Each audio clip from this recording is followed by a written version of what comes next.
আজকে আমরা এখন যখন বের হয়েছি বেশ আগেই বের হয়েছি, সময় 3:29, 3:30 আগেই বের হয়ে গেছি। অ্যান্ড বের হয়েছি হচ্ছে এইটারে নিয়ে, কারণ এটা যখন কিনছিলাম তখন হচ্ছে অনেক রাত হয়ে গেছিলো, মানে অনেক দেরি হয়ে গেছিলো, সন্ধ্যা হয়ে গেছিলো, রাতই হয়ে গেছিলো, সন্ধ্যা কেন হবে। অ্যান্ড এটা আমি লাগাইতে পারি নাই। আসলে এই আফটার মার্কেট জিনিসপত্র বা আমার এই জিক্সারটা আমি যে কোনো জায়গায় সার্ভিসও করাই না, এটার কিছু ব্যাপার স্যাপার আছে, বলতেছি ওই সমস্ত কথাগুলো। এটা হলো একটা E2 ক্লাচ, যারা আগের ভিডিও দেখেন নাই বা যারা এটা কেনার ভিডিও দেখেন নাই তাদের জন্য বলতেছি। অ্যান্ড আমার এই বাইকে E2 ক্লাচ এর আগেও লাগানো ছিল, বাট এই যে এই মাথাটা, এই জায়গাটা একটু নরম, এটা গোতা লাগলে ভেঙে যায়। অ্যান্ড ভেঙে যাওয়ার কারণে হচ্ছে আমি একটু আগেরটা চেঞ্জ করে হঠাৎ করে, মানে আগেরটা ফেলে দিয়ে দেন ওই ভাঙ্গাটা, এটার একটা প্রবলেম আছে E2 ক্লাসের, মানে এগুলার অ্যাক্সেসরিজ পাওয়া যায় না, শুধু লিভারটা পাওয়া যায় না, পাওয়া গেলে বাইচে যেতাম।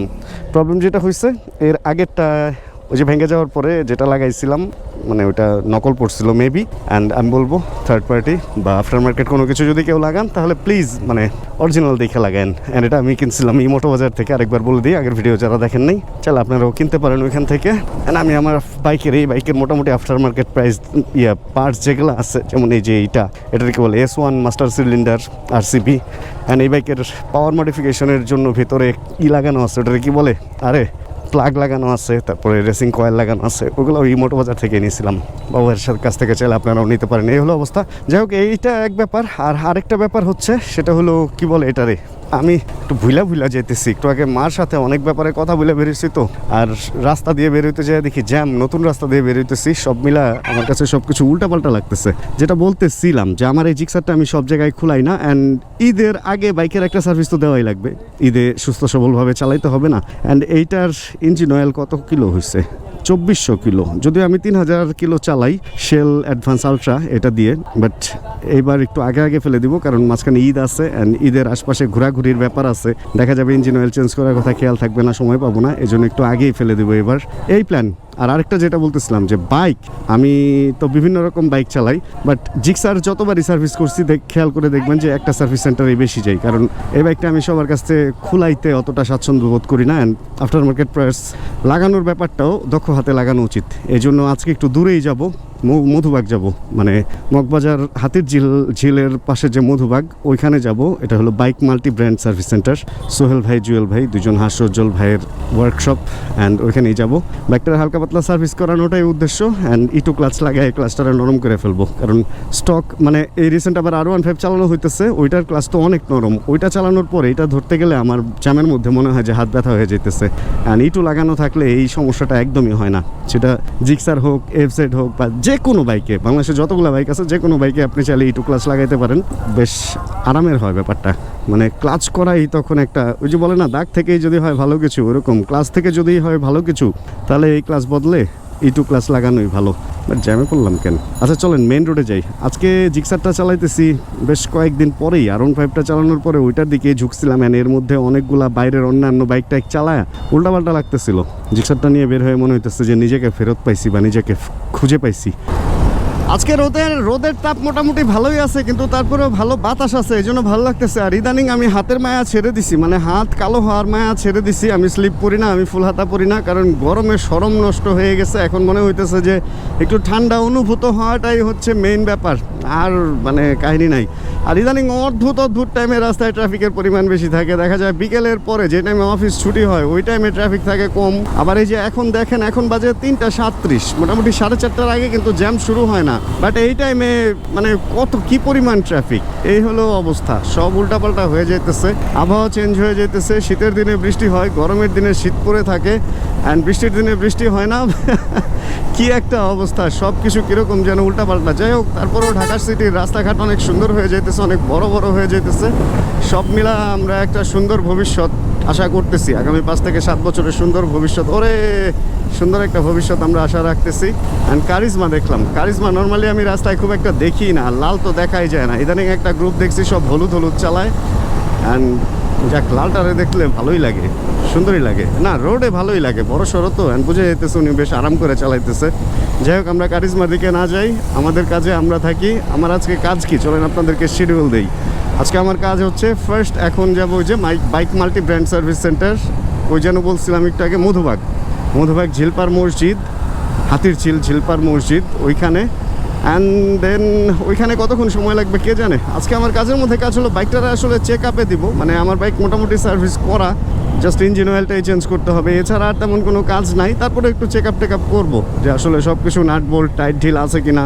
এটা করা উচিত প্রতি মাসে না হলেও 2 মাসে বা 3 মাসে একবার করা উচিত। প্লাস আরেকটা ব্যাপার মনে রাখবেন, সেটা হলো যদি লং ট্রিপে যান, লং ট্রিপ থেকে এসে অবশ্যই বাইকের একটা চেক আপ দেবেন, কারণ ওই সমস্ত জায়গায় অনেক জায়গায় ধাক্কা লাগে, নিচে ধাক্কা লাগে, দেখা যায় অনেক স্ক্রু নাট এগুলো ঢিল হয়ে থাকে, মানে যদি ওগুলো চেক না করেন প্রবলেম হইতেই পারে, বিভিন্ন রকম প্রবলেম হইতে পারে। অনেক সময় অনেক কিছু বাড়ি খেয়ে দেখা গেছে আপনার ফুড প্যাকের যে হোল্ডারটা, ওই হোল্ডারটা ফেটে আছে, আপনি খেয়ালই করেন নাই।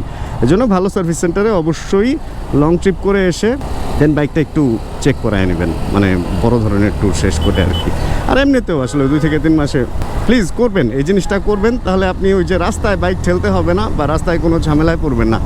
এই হচ্ছে ব্যাপার আছে। যাই হোক, ওইখান থেকে বের হয়ে দেন আমাদের যেতে হবে হচ্ছে, আমাদের শুভ ভাই একটা শুভ কাজ করতেছে, উনি আরেকটা নতুন শপ নিছে। আজকে আমরা ওইটা দেখতে যাবো ইনশাআল্লাহ, যদি আজকে দেখাইতে পারি ভালো, আলো থাকতে থাকতে যেতে পারলে, তা না হলে এরপরে আরেকদিন দেখাবো। শুভ ভাই একটা নতুন বিজনেস স্টার্ট করতেছে অ্যান্ড আমিও তাকে কংগ্রেচুলেট করতেছি এটার জন্য। অবশ্যই জানবেন, শুরু হোক তারপরে জানতে পারবেন। আজকে আপাতত দোকানটা দেখেন, অ্যান্ড যে বিজনেসটা শুরু করতে চাইতেছে ওইটা আমাদের জন্য বেশ উপকারী একটা বিজনেস। তাহলে এখন চলেন এই সমস্ত কথা বাদ দিয়ে এই বাসের নিচে এইভাবে থাকি, তাহলে ছায়া দেখেন, আমি এই যে ছায়াতে ঢুকে গেছি, মনে হইতেছে ছাতার নিচে আছি আমি। এই জিনিসটা আমি গরমের দিনে খুব বেশি করি, বাসের বাম পাশে থাকি, তাহলে ছায়ায় ছায়ায় পৌঁছে যাওয়া যায়। তাহলে চলেন আর এদিকে কথা না বাড়াই, সরাসরি চলে যাই আমরা একদম একটা ট্রানজেকশন দিয়ে হাতির ঝিল, মানে এইখানে বন্ধ হবে ক্যামেরা, ওপেন হবে গিয়ে হাতির ঝিলে। টাটা বাই বাই, আল্লাহ হাফিজ। ওকে, চলে আসছি, দেখেন ওয়েলকাম ব্যাক এভরিওয়ান। অ্যান্ড চলে আসছি আমরা কোথায়, হাতির ঝিলে ঢুকতেছি পুলিশ প্লাজার পেছনে। অ্যান্ড এই জায়গাটা একটু আগে আগে এসে আজকে একটু ভালোই লাগতেছে, পানিও মোটামুটি আজকে একদম ক্লিন অ্যান্ড ক্লিয়ার লাগতেছে, রাস্তাঘাটও মোটামুটি বৃষ্টি টিষ্টি হয়েছে তো কিছুদিন আগে, ক্লিন অ্যান্ড ক্লিয়ারই লাগতেছে, আর ভিড়ভাড়টাও কম আছে। আর এইখানে তো একটা বুলডোজারও আছে, এটা তো খেয়ালই করি নাই। ভিড়ভাড়টা আসলে ওই যাবো, ডানে না বাইরে, ডান দিক দিয়ে যাই, আচ্ছা বাম দিক দিয়ে যায়, ওডানে যাওয়া যায়। আচ্ছা ঠিক আছে, ওকে, আমরা চলে আসছি হচ্ছে হাতির ঝিল। অ্যান্ড বেশ টিকটকের শুটিং টুটিং হইতেছে, দেখা যাইতেছে এখানে ডান্স টান্স কইরা, এই জিনিসগুলো কখনো খেয়াল করা হয় না। যাক চলেন তাহলে এবার সরাসরি আমরা সার্ভিস সেন্টারে যাই অ্যান্ড চেষ্টা করি যত তাড়াতাড়ি সম্ভব সার্ভিস থেকে বের হয়ে আবার রাইডে ফেরত আসার। হেলমেটের জন্য ছিল না এই এখান দিয়ে উঠাবো কীভাবে, এখান দিয়ে এইভাবে সাইড করে উঠাইতে গেলে তো ধুমুস করে পড়ে যাবো, না এটা আমি উঠাইতে পারবো না, ঝামেলার কাজ। কী অবস্থা ভাই, কেমন আছেন? বলতেছি এটা আমি উঠাইতে পারবো না, এটা আমার হইব না, এভাবে উঠাইতে গেলে এতটুকু জায়গায় ঘুরাইতে পারবো না। আচ্ছা, আসার সাথে সাথেই হচ্ছে আমার ইঞ্জিন অয়েল ডাউন দেওয়া হইতেছে, মানে ড্রেন দেওয়া হইতেছে। আর একটা ব্যাপার, ইঞ্জিন অয়েলটা গরম ইঞ্জিনে ড্রেন করা ভালো, তাহলে মানে পাতলা থাকে তো পুরাটা বের হয়ে যায়, এমন না যে ঠান্ডা হলে নিচে চাপবে তারপরে ফেলবেন, গরম গরম ফেলে দেওয়া ভালো। অ্যান্ড ব্যাগ অলরেডি খুলে ফেলছি, কারণ হচ্ছে এই জিনিসটা ভাইরে বুঝাইয়া দিতে হবে আমার। ভাই এই জিনিসটা একটু লাগাই দেওয়া লাগবে, আবার একটু ভাই মাঝখানেরটা তো ওই যে সুইচ নষ্ট হয়ে গেল, ওটা ঠিক হলো না। আচ্ছা আরেকটা জিনিস আপনাদের বলি, যে জিনিসটা আমি আগে কখনো ভিডিওতে বলি নাই, সেটা হলো ইটু যখনই আপনারা লাগাবেন, এই ক্লাচটা লাগাইতে গেলে আপনার যে স্টক যে বাম হাতের গ্রিপটা থাকবে, এই গ্রিপটা ছিঁড়ে বের করতে হবে, ইটু লাগাইতে ছিঁড়তে হবে না। বাট যখন এই আগের এই স্টকটা খুলবেন, এইটা খুলে আসে না, এটা এইভাবে কাইনা বের করতে হয় ঢিল কইরা, যে কারণে এটা খোলা যায়, বাট এই গ্রিপটা কাইটা ফেলতে হয়, ভিতরে আঠা দেওয়া থাকে যেটা স্টক থাকে। এই জন্য ইটু যদি লাগাইতে যান চিন্তা করতে হবে যে আপনার গ্রিপও চেঞ্জ করতে হবে, হয় স্টক আবার লাগান বা আফটার মার্কেট লাগান, বাট আগের গ্রিপ কাইটা ফেলতেই হবে। বাট আমার এটা তো কাটতে হবে না ভাই, এটা বেরেবো আবার ঢুকবো এই হলো ব্যাপার। এই জিনিসটা এখান থেকে বের করে দেন, যে এখন এটার এই দিকটা বের করতে হবে। বাট আমার এটা একটু পুরানো হয়ে গেছে, আজকে ভাইরা যেহেতু আরসিবি বিক্রি করে, একটা নতুন লাগাই নিয়ে নিই। এই হলো থার্ড পার্টির অবস্থা, খুব বেশি দিন টিকে না, তারপরে বছরের উপরে টিকছে, তাই না ভাই? এখনও ঠিক আছে, বাট আমার মনে হইতেছে একটু নরম হয়েছে, এই জন্য চেঞ্জ করে নিব আজকে।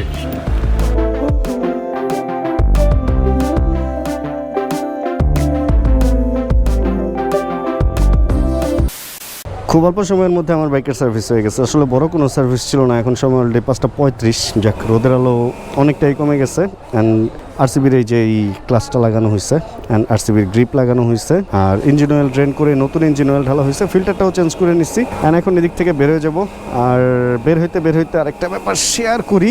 ওই যে বললাম যে পছন্দের বাইক আসলে সব জায়গায় সার্ভিস করায় না, ভালো জায়গায় সার্ভিস করায়। অ্যান্ড যদি আপনারা এখানে আসতে চান bike multi brand service centre, আমি আজকে আমাদের ইউটিউব ভিডিওর নিচে ওনাদের ডিসক্রিপশনে লিঙ্ক অ্যান্ড অ্যাড্রেস শেয়ার করে দিব, ওখান থেকে চাইলে আপনারাও আসতে পারেন।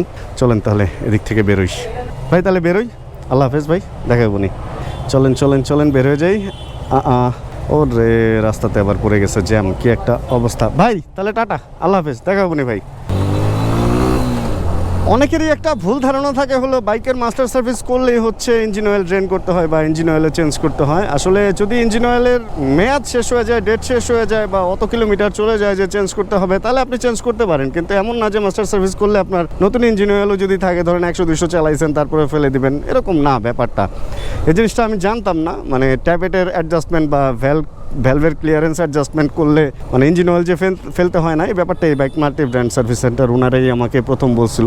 তখন থেকে আমি দেখা যায় ওইভাবে আসলে ইঞ্জিন অয়েলটা ফেলি না, কারণ গতবার আমি যখন ফুল সার্ভিস করাইলাম এখান থেকেই, তখনও ইঞ্জিন অয়েল আমি ফেলি নাই। অ্যান্ড এইবার আমার ইঞ্জিন অয়েলের মেয়াদটা মোটামুটি একটু বেশি হয়েছে, এই জন্য আমি ফেলে দিলাম। অ্যান্ড কতগুলো চালাইছিলাম আমি আরেকবার একটু দেখি, এখানে ছিল 2400 আর কি, 2450 বেশি, 2488 মানে 2500 কিলোমিটারের মতো চালাইছি, এই জন্য ফেলে দিলাম। কারণ ঈদের এই গ্যাপে দেখা গেছে কোন দিকে না কোন দিকে বের হয়ে যায়, পরে দেখা যাবে ইঞ্জিন অয়েল চেঞ্জ করা হয় না, এই না সেই না, আরেক ঝামেলায় পড়ে যাব। কারণ 3000-3500 উপরেও আসলে সিনথেটিক দিয়ে চালানো ঠিক না বলে আমি মনে করি। মানে আমি 3000 পর্যন্ত যাই আর কি, অনেক সময় আগেও ফেলি, অনেক সময় দেখা যায় 3500 পর্যন্তও যাই। অ্যান্ড এই তো এক এক ইঞ্জিন অয়েলের এক একটা এরকম মাপের ব্যাপার থাকে। অ্যান্ড বাইকের তেমন কোনো বড় সার্ভিস না করলেও টুকটাক অনেক কিছু ঢিল হয়েছিল, অনেক কিছুর অ্যাডজাস্টমেন্ট এদিক সেদিক করতে হয়েছে, ধোয়া টোয়ার পরে চেন ক্লিন করে দেন, চেনের মধ্যে হচ্ছে লুপ করে দেওয়া হয়েছে। সব কিছুর পর বাইক এখন আবার একটু দম ফিরে পাইছে। অ্যান্ড যেখানে হলো সোহেল ভাই বলছে যে আমার বাইক হলো অন্যান্য জিক্সারের চেয়ে একটু টান ভালো আছে, সেখানে একটু মনটাও ভালো লাগতেছে। এই হলো অবস্থা। যাই হোক, সার্ভিসের ব্যাপার শেষ। এখন হচ্ছে আমরা যাব হচ্ছে ওই যে আস্তে বলতেছিলাম যে শুভ ভাইয়ের একটা নতুন বিজনেস, অ্যান্ড ওইখানে একটু যা চলেন আমরা টাইম দেই, কারণ কী অবস্থা কতটুকু কী করতেছে আস্তে আস্তে আপনাদেরকে জানাই। নতুন একটা ব্যাপার আসতেছে। তো এই যে এখানে যে স্যানিটারির দোকান দেখতেছেন, 4টা শাটার, আমি বাইক পিছনে উঠে গেছি, মানে অলরেডি আমি শুভ ভাইয়ের এখানে আসছি। আর এখান থেকে বাইকের পিছনে শুভ ভাইয়ের খুঁজতেছিলাম, উনি গেছে বাসায়। ওই যে স্যানিটারি দোকান দেখছেন, ওটা শুভ ভাই নিচ্ছে। আর ওটা স্যানিটারি দোকান থাকবে না, ওটার মধ্যে অন্য একটা কাহিনী হবে। ওটা দেখি শুভ ভাই আসলে ওনার পারমিশন নিয়ে তারপরে জিজ্ঞেস করবো যে আসলে বলবো, মানে বলা যাবে কি যাবে না, নাকি উনি একবারে সবাইরে জানাবে। আর আমরা যেতেছি হলো ভাত খাইতে, মানে আমি আইসা নামছি আর ভাই বলতেছে ভাই ভাত খাইতে যাবেন। আমিও ক্ষুধার্ত, আমি জানি, কারণ আমাদের খাওয়া একটু লেট হয় সবসময়। আমরা এরকমই 6টার দিকেই আসলে দুপুরের খাবার খাই। আমি মাঝে মধ্যে তো 7টার দিকে খাই। এখন একটু ছোট্ট রেস্টুরেন্টে যাবো, মজার খাবার খাবো। এই তো আমাদের খাবার চলে আসছে। এটা হলো শুটকি, এটা হলো টমেটো, এটা হলো কোনো একটা মাছ। মাংস টাংস আজকে নাই, আমরা মাংস টাংস আজকে খাবো না। আজকে আমরা এগুলা দিয়া পুরা চিল একটা খাওয়া দাওয়া করবো, পুরা চিল। রে ভাই মরিচও দিচ্ছে পুরাই। দেখতেছিলাম বলতেছে গরুর নাম নাকি সাকিব খান, তাই ভাই বলতেছিল ভাই যা খুশি তার রাস্তায় যা পায় নিউজ করে ফেলে। সম্ভবত তেলাপিয়া মাছ, সম্ভবত ভাইরাও বলতে পারতেছে না কি মাছ। আচ্ছা, খাওয়া দাওয়া শেষ করি। এই যে অবশেষে খাওয়া দাওয়া শেষে আমরা আঞ্জুমান স্যানিটারিতে চলে আসছি। শুভ ভাইয়ের স্যানিটারির নতুন দোকান, উনি এখানে কমোডের ব্যবসা করবে ঠিক করছে, এই জন্য অনেক গ্লাস, তারপরে থাই, এরপরে হচ্ছে দরজা। এই দরজাটাকে নতুন লাগাইলেন? তাহলে কারো টয়লেটের যন্ত্রপাতি জিনিসপত্র লাগলে আপনার এখানে নিশ্চিন্তে আসতে পারে সে। ব্যাপারটা হইতেছে আসলে টয়লেটের কোনো কিছু না, এখানে বাইকারদের জন্যই কোনো একটা কিছু হবে। বাট শুভ ভাই এখন বলতে চাইতেছে না, যেহেতু একটা গ্র্যান্ড ওপেনিং হবে, আমরা গ্র্যান্ড ওপেনিং এর মাধ্যমে জানবো যে আসলে এখানে কি হবে। এই জন্য একটু ওয়েট করতে হবে। বাইরে একটা স্যুপের দোকান আছে, আমরা এখন স্যুপ খাবো। ভাত খাওয়া বেরোই, এখন খাবো স্যুপ। কারণ কোনো কারণ নাই, পানি খাওয়ার আগে একটু স্যুপ খায় নি। স্যুপ খাইতে ইচ্ছে হচ্ছে, গরমের মধ্যে গরম খেলে নাকি গরম কমে, এই জন্য গরম খাইতেছি। এই যে স্যুপ হয়ে গেছে। অ্যান্ড ফাইনালি হচ্ছে এখন রওনা হয়ে যাচ্ছি, যখন সময় হচ্ছে কয়টা বাজে, 11:25। আর এইখানে জামের জুস খাইছি আজকে থেকে। আবার যে দোকানে আমরা জুস খাই এখানে জামের জুসের একটা আইটেম ওরা চালু করছে। ঝালটা একটু কম ছিল বাট ভালো ছিল। জামের জুসটা খেয়ে এবার সবার কাছ থেকে বিদায় নিয়ে রওনা হয়ে যাওয়ার পালা। তাহলে ভিডিও থেকে বিদায় নিয়ে নিই। অ্যান্ড ক্লাসের ব্যাপারে তো কিছু বললামই না, আসলে এটা পুরানো ব্যাপার, আগেও ইউজ করছি, এই জন্য এটার ব্যাপারে নতুন করে বলার কিছু নাই। ক্লাস স্মুথ আছে, আগের মতোই আছে, সব কিছু ঠিকঠাক। তাহলে আজকের ভিডিও থেকে এখানেই বিদায় নেই।